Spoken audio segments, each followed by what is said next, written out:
Hello, good morning.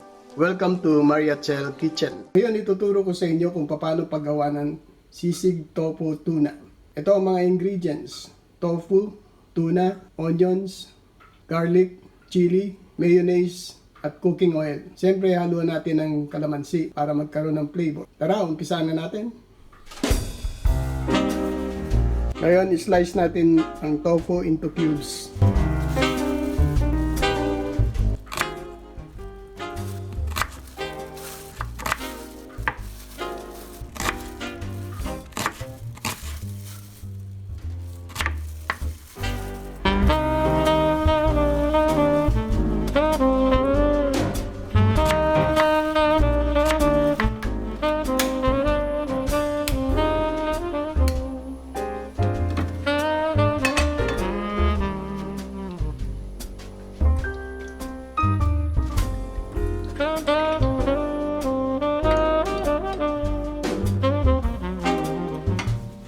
Medyo mainit na, pwede na natin ilagay, pero hindi lahat ito kasi kailangan hindi sila crowded para maluto sila lahat.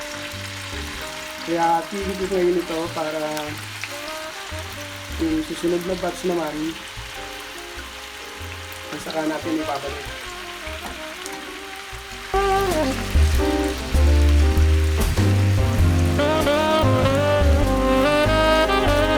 Hintayin lang natin mag-brown ito.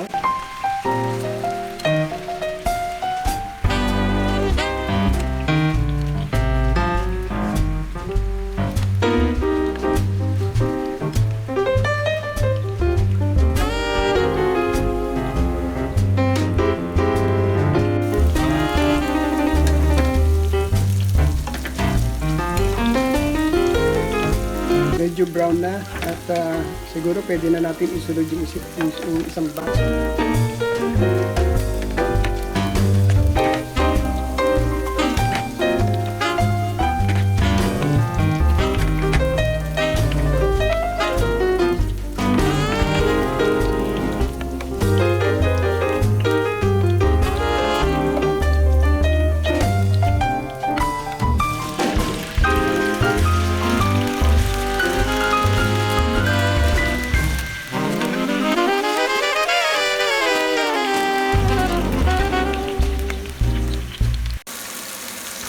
Habang nagluluto ako sa isang kalan, ako mahilig kasi ako magkape eh. Kaya itong sa isang tabi ay naglagay na ako ng isang parang bomb brewed ba yung ginagamit ito. Coffee.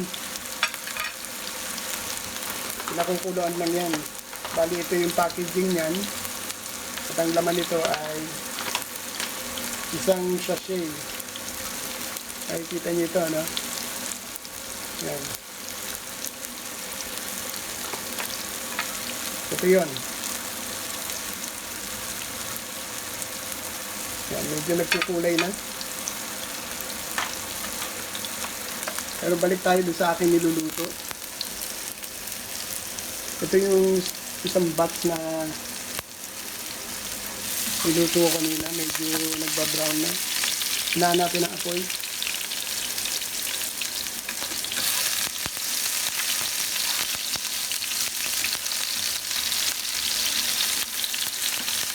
Medyo crispy na yun siya, no? Parang ang pulutan talaga ito. So, okay na ito, no? Patayin na natin.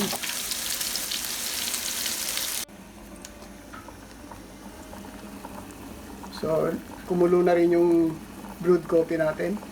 Ngayon, umpisa na natin ang mag-saute ng para ihalo sa sisig. Unahin natin ang garlic.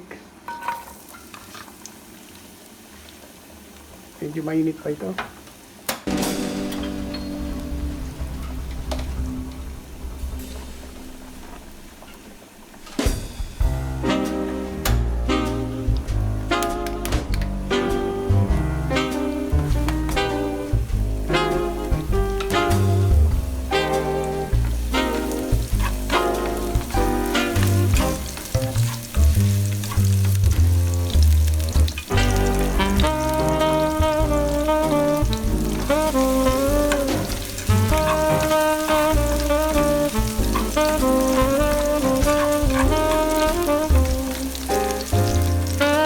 Sunod natin ang onions.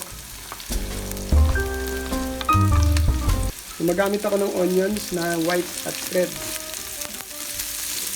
para maganda ang kombinasyon.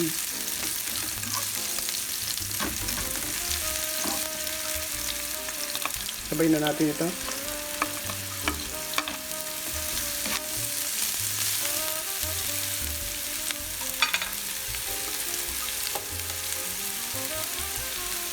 Gagamit din tayo ng bell pepper.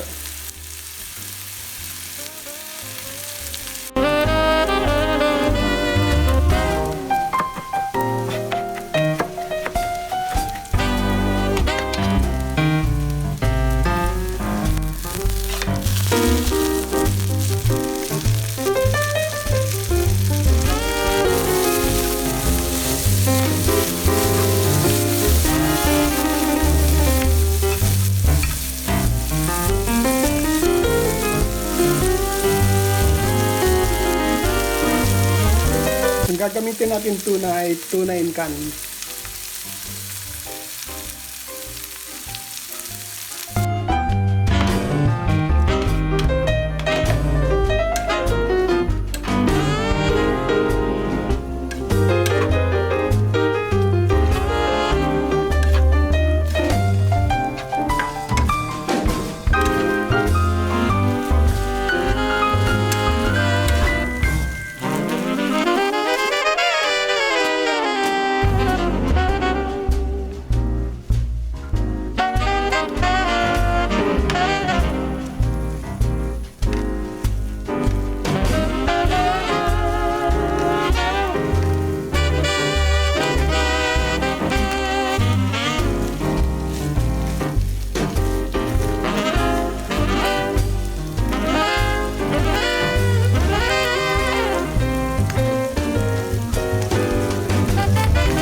Ito na ating sizzling tofu and tuna. Ngayon, nalagyan ko na ng itlog. Ready to serve.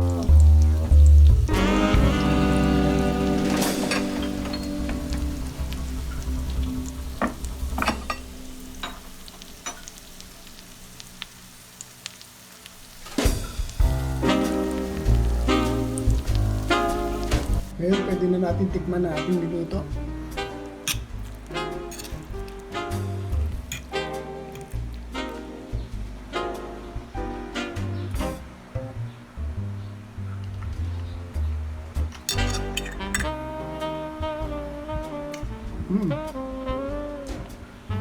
Yummy. Thank you for watching. I hope you enjoy my cooking. Thank you.